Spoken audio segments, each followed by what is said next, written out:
Market में तनी मुनी होई गइलाम हो, मार्केट में तनी मुनी होई गइलाम हो,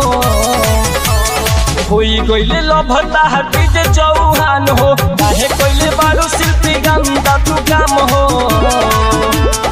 होई गइले लभता डीजे चौहान हो।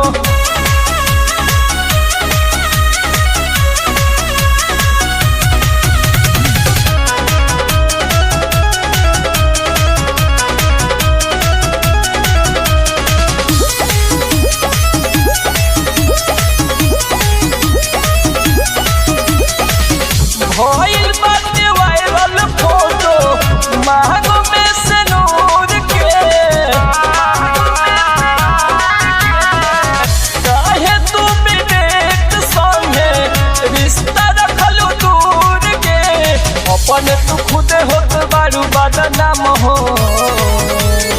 अपने तू खुदे होत बारू बदनाम हो, भइले लो भरता डीजे चौहान हो, काहे कोइले बारू शिल्पी गंदा तू काम हो, भइले लो भरता डीजे चौहान हो।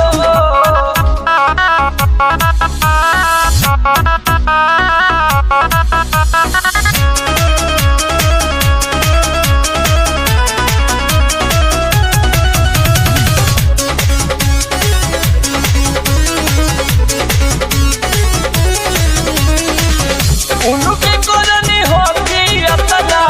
बढ़ी गइलू आगा, कहेला कन्हैया देलू विवेक के दागा,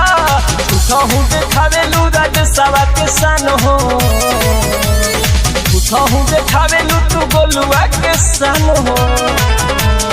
भइले लो भरता डीजे चौहान हो,